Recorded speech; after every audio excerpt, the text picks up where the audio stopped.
All right, here we go. Hello out there, Orange Theory, Atascocita, Orange Theory Nation, Orange Nation all around the country. If you just so happen to watch this video, my name is Coach James. I am the coach at Orange Theory Fitness in Atascocita here in Houston, Texas. Today I'm going to be talking about the importance of a good running shoe and what to look for, okay? Now, the first question is, why do we run, of course? Why do we walk? So, at this point, anytime I use the word walk, I may be talking about, run or walk. Or if I use the word walk, I may be talking about a fast pace, raising the heart rate type of walk. Okay, so just keep that in mind. All right. So the first thing is the reason why we walk. You want to increase your mobility. Sitting in this state right here, whether you're at work, whether you're in a car, in traffic, something like that, this is not a natural position. A natural position for us is to be on our feet and moving. So you want to maintain that mobility. The second reason is you want to be able to increase your heart rate.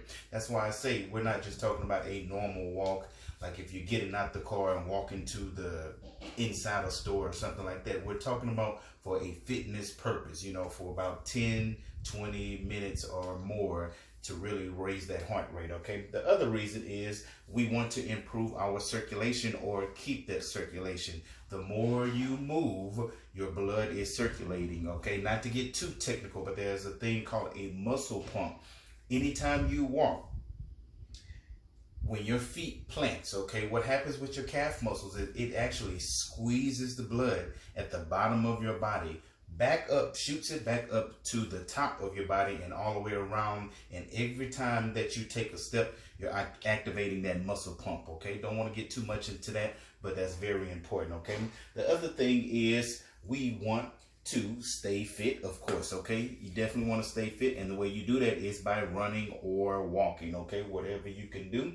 And of course, we want to reduce the chances of all types of diseases, whether it be diabetes, whether it be heart disease. There's a whole lot of things that comes from running and walking, so we definitely want to keep that going. And then, of course, for some of you all, it may be to lose weight. That is a great way to lose weight, by running or walking. It's all about keeping it consistent, and you can do it, all right?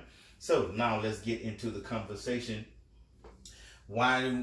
Continuing on with why we run or why we walk, okay? It is the most cheapest way to stay fit, okay? It doesn't take anything. All you have to do is put on a pair of shoes. You can go outside. You can go and get on a treadmill if you have one, or if you have access to a gym.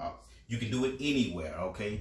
It is cheap. It is affordable. All you have to do is have the willing to do so, okay? But in saying that, you also have to make sure that you have on the right, what I like to call footwork, okay? Your footwear is very important if you're going to be doing any kind of walking or running regimen, and that's why we're here today, okay? We're going to talk about the prices and things like that later on in this conversation. I don't want to get too in-depth in that too soon, but just know that because this is the cheapest way for you to stay fit, it may behoove you to pay a little money for a few pairs of shoes, because you're not having to spend money on anything else, such as memberships or trainers or things like that, okay? So keep that in mind. Now let's get into the fact that it is a high impact type of exercise, especially if you're running, okay? That's another reason why we're here. So you may want to spend a little money on a good pair of shoes because of that high impact. We're talking about shock absorption, every time your foot lands, that shock is coming through the body. So if you have on a bad pair of shoes, or a pair of shoes that you shouldn't be running or walking in, your body's going to let you know, and you will feel it later on, okay? So when you are shopping for a good pair of shoes, here are a few things to keep in mind. Number one, you want to shop at the end of the day. While you're out throughout the day, going to work or whatever you're doing, your foot swell just a little bit. So it's better for you at the end of the day, So I don't want to keep that with, just the evening time or the nighttime, because some of us work at night. So when you get off of work in the early morning, that's a good time for you to go and shop for a pair of shoes. when you go out and shop for a pair of shoes, make sure you have on a good pair of socks, okay? My recommendation, of course, something with compression, because we're talking about some socks that you're actually going to be performing that run or performing that walk in. So make sure you have a good pair of socks with you, and use those socks to switch out, you know, whatever you have on, so you can try on your pair of shoes, okay?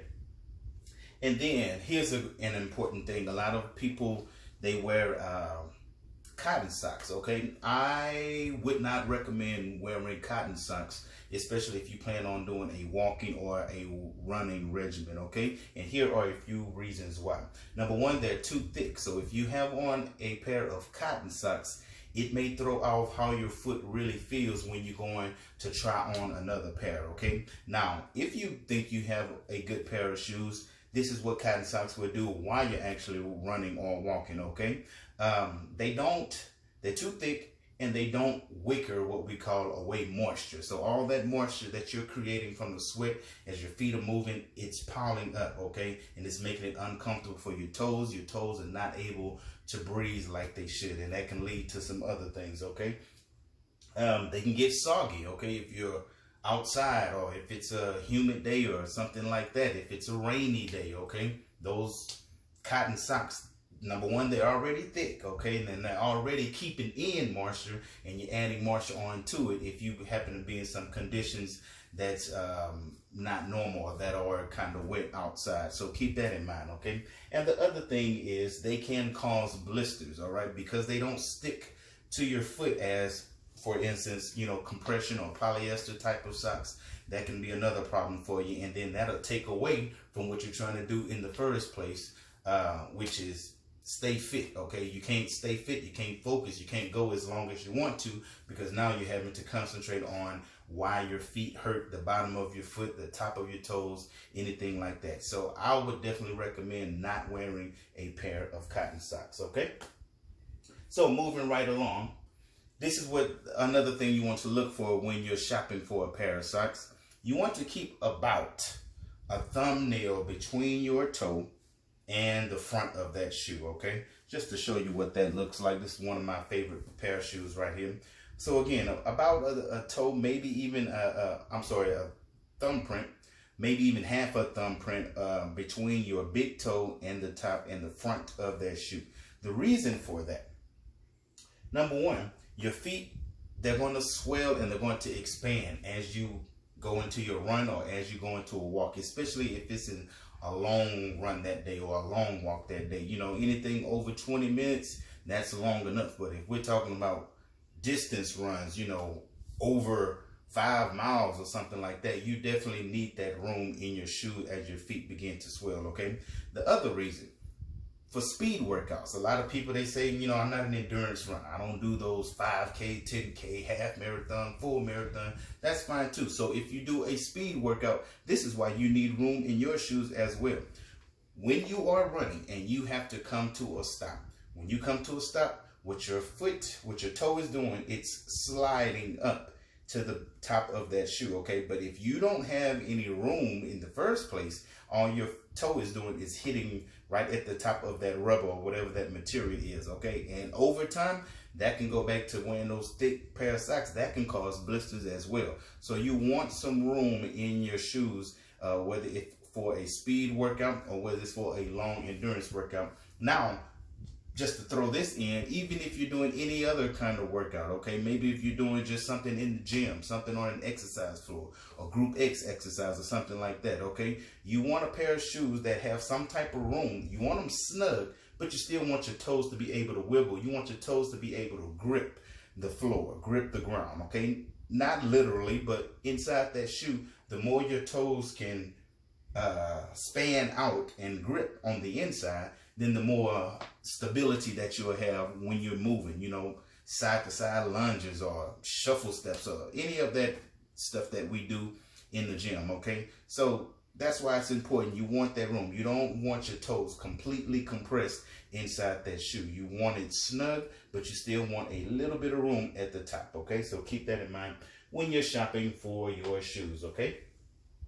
So here we go. Let's move on to the 3 keys of a good running shoe. Want to make sure I stay on time right here, so make sure that my time is right.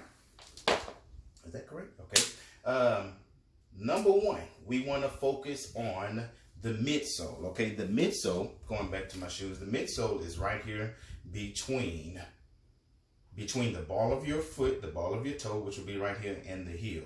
Okay, when you're shopping for a pair of shoes, you want a pair of shoes that have a good midsole, because that's where your foot should be landing for the majority of that walk or the majority of that run. For the walk, it may be a little different because you may be going heel toe. That's a different story, but definitely for a run, you want to be landing on the midsole. So that's between the ball of the foot and the heel. So a good pair of shoes is going to allow you to do that. Okay. The other thing is you want an arch support. Okay. The arch, of course, is in that same area between the heel and between the heel and between the ball of that foot. Okay. I'll get into some different arcs later on in this discussion, but you definitely want some support for that. Okay. So if you go to a shoe store, I highly recommend, if you're serious about running or if you're serious about, getting a very comfortable pair of shoes, I highly recommend going to a specialty shoe store. And what they're going to do, depending on what you're looking for, if you're looking for something that's going to support your stability, or whether it be support your balance, okay, those people, they're very good at letting you know what type of shoe that you need. Okay, we'll get into that in a little bit. And then we want injury prevention. Okay, we don't want you to get injured. You don't want on a bad pair of shoes. Notice I said bad pair of shoes and not cheap pair of shoes. I'll get into that discussion in just a little bit as well. But we're looking for injury prevention. Okay, you want to prevent pain in your joints, whether it be in your hip joints, whether it be in your knees, or whether it be your ankles itself. We want to prevent that as well. And then shin splints. If you never had a shin splint, that can be very tough on you. Okay, that's that pain that's right in the front between your ankle and your knee. I was in the military. I was in the Navy, and when we were in basic training, we did a lot of walking every single day, everywhere we went, whether it was to go to class, if it was to go to swim, if it was to go eat, everywhere we went, we had to walk, or what we call marched. Okay, but it was basically walking. And we did that for about 9 weeks. Within the second week, there were so many guys that had shin splints. And at that point, I had never heard of what a shin splint was. It wasn't until I got in the Navy, and it was because so many people were not used to doing that much walking. We're talking about at least 6 to 8 miles per day of walking is what we did. And so many people were not used to that. And we had on boots. So you can just imagine, most of the only time we wore tennis shoes was when we went to go work out. Other than that, we had boots on. So you can just imagine the type of pain that these people were going through. It got real bad. Okay, so you want a pair of shoes. You don't want those shin splints. It is not a very comfortable feeling whatsoever. Okay.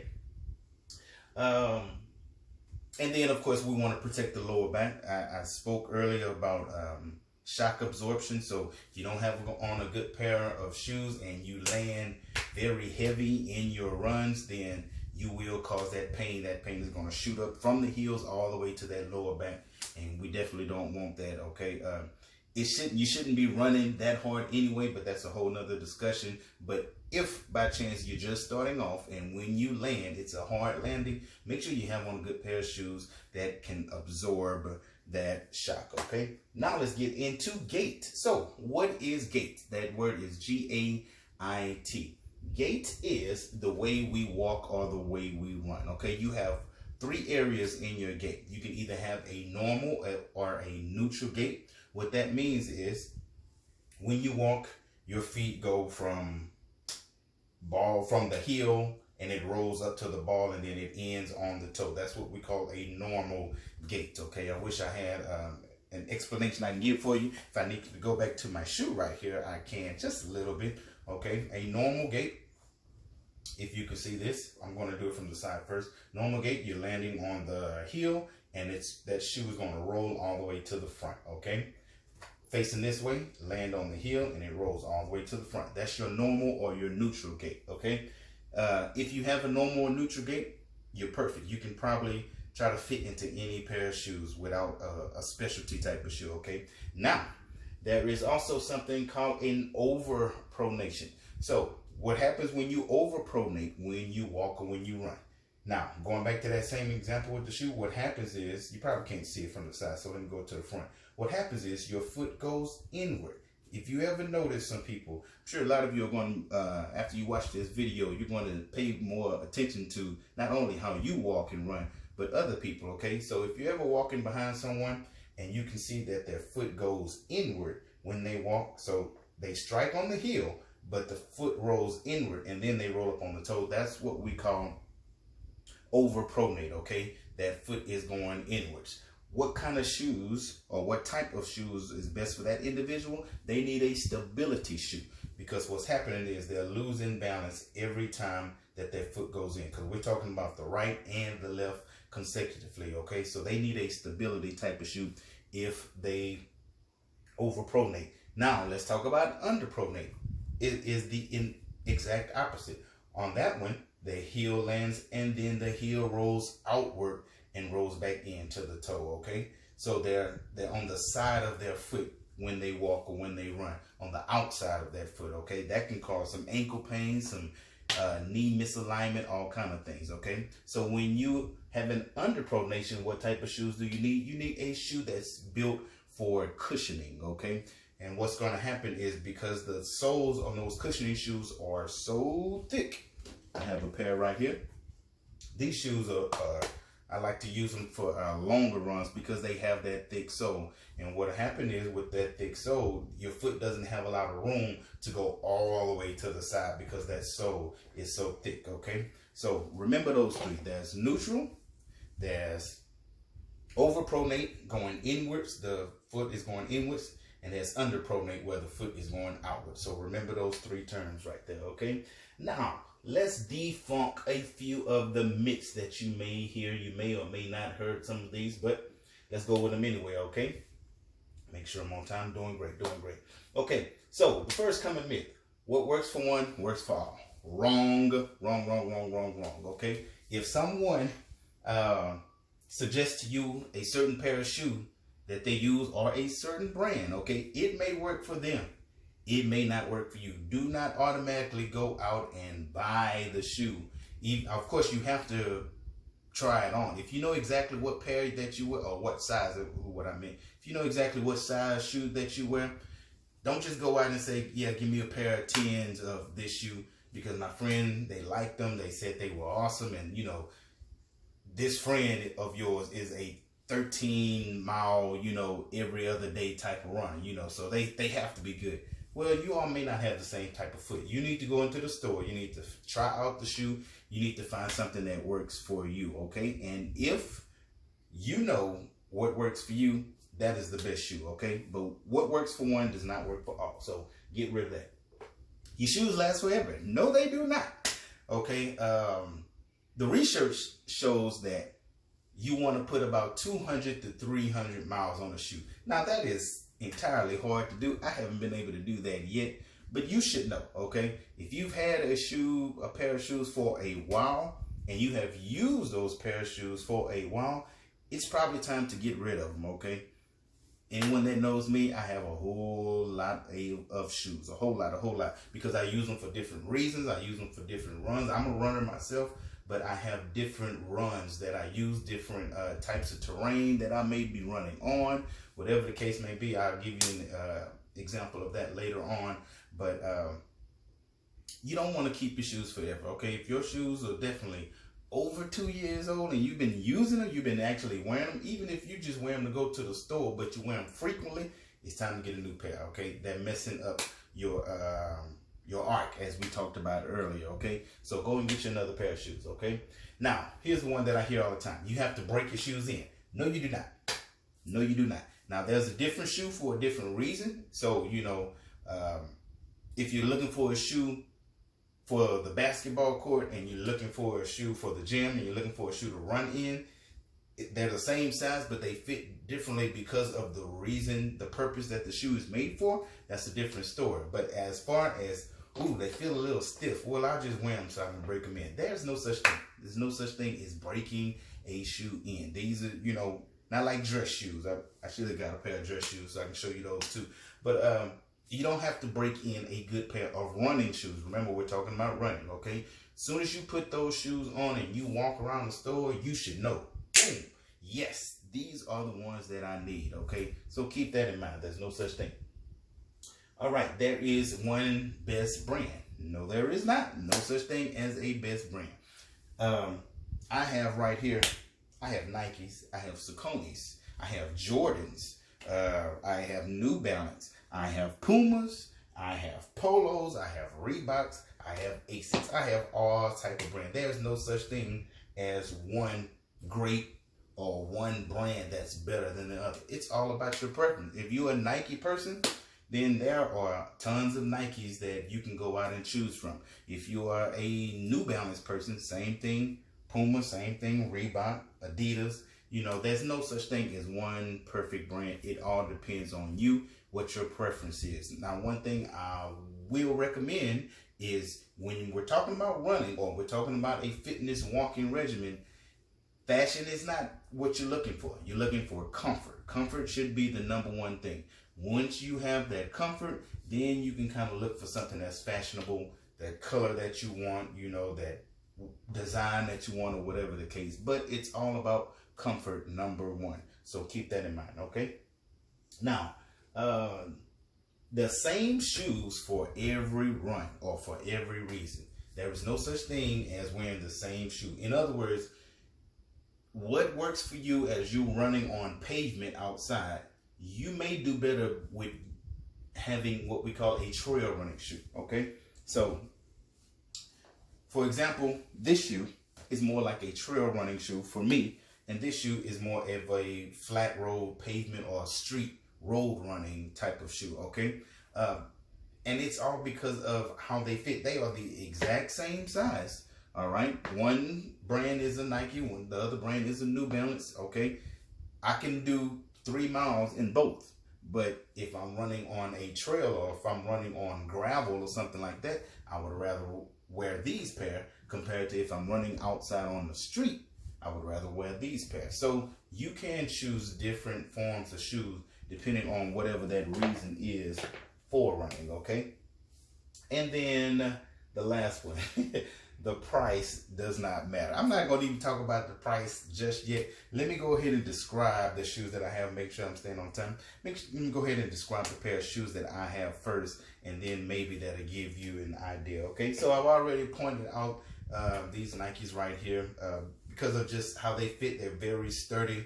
And then the grip on the bottom, I like to use these if I'm outside on a trail, something like that. Okay, that's what I use for those. Again, these are my Saucony's right here. They have that thicker sole. I like to use these if I'm going for a longer pavement run, you know, maybe over 5 miles or so.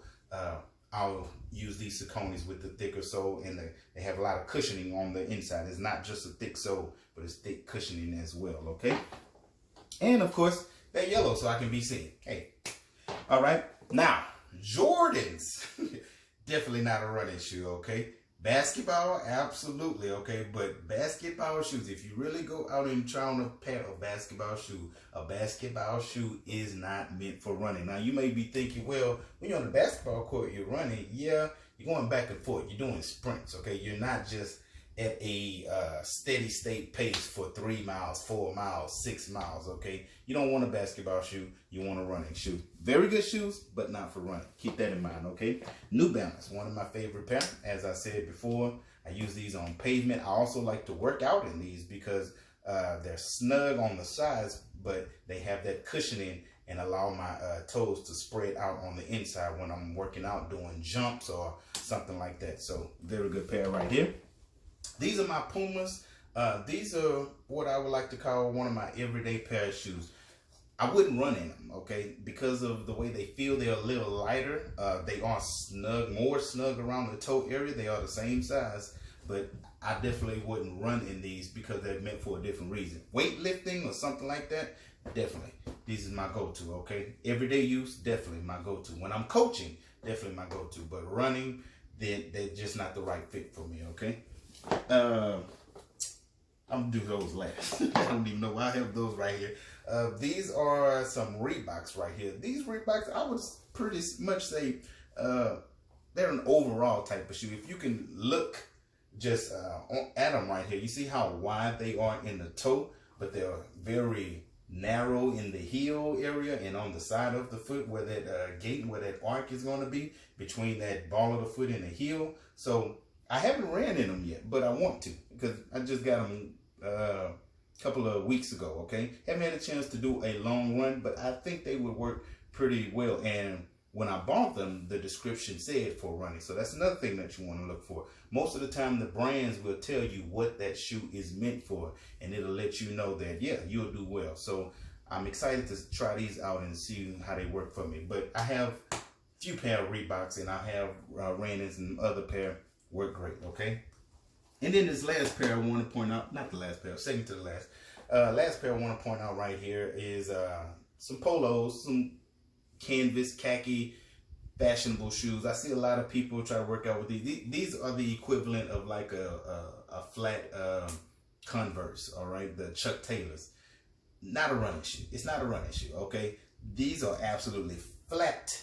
They are flat on the inside. They are flat on the outside. Definitely not a running shoe. Even if you are flat-footed, you do not need to be running in a stylish type of shoe, okay? That is not what they're meant for, and that's going to probably lead you into that injury like we were talking about earlier. That's not what you want, okay? So keep that in mind. And then finally, the pair that I have on right now with my compression socks is a pair of Asics right here. I like these shoes. These are kind of tricky because they don't have laces on them. They're slip-on, okay? So you got to be careful with that because you want your foot to be tight in that shoe, okay? You want the shoe to be tight around your foot. So some shoes that don't have laces, you have to be careful that it's not too loose because, again, we're talking about comfort and we're talking about safety and we're talking about preventing injury and all of those things. So keep that in mind. Very fashionable. I love them. Get a lot of complaints when I have them on because they're different. I like different. But they may not work for some people, okay? So be mindful of that, all right? Now, let's talk about this price thing. Again, running and walking is the cheapest thing that you can do to stay fit, okay? We've already brought that out. So to tag on to that, why not go out and pay good money? If you're going to be consistent, if you're going to be serious about your running or your walking regimen, why not go out and pay a good price for a pair of shoes? You deserve it. You deserve it. Go out and spend that money on a pair or a few pairs. So if you go out and you find something that's over $100, you will know that that is a good pair of shoes and that's a pair that's going to last forever. Again, as soon as you put them on, you're going to feel the comfort. You walk around the store, you'll be like, yes, these are the ones, $100 or, you know, $200, whatever it is. Just make sure when you pay the price that you actually put them to work. That's why you're spoiling yourself at that moment because you are getting ready to do something that you are serious about, okay? Now, for me, most of the time, I don't pay over $100 for shoes. Amazon, okay? And all these other delivery sources that we have out here.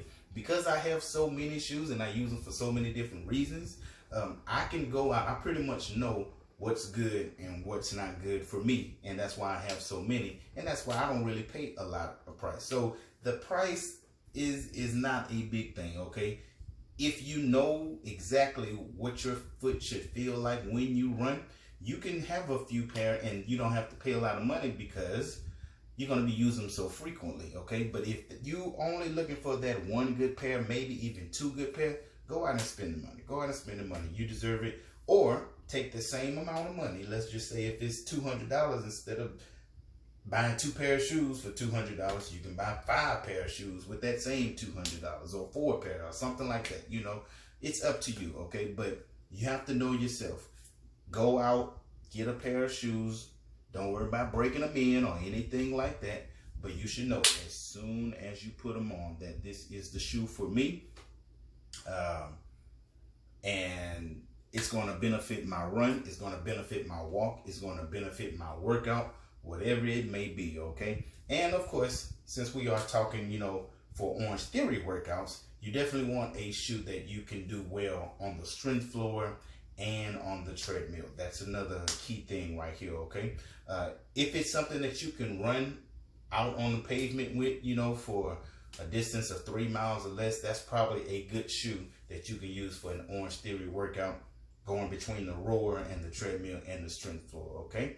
Well, that's all I have. Thank you all for your time. I really appreciate it. If you have any questions, please feel free to drop them in the comment box. I'll try to respond as I can, but I hope you all got some education out of what to look for in a good running shoe, and where to find them, and how it's going to benefit your workouts and your runs.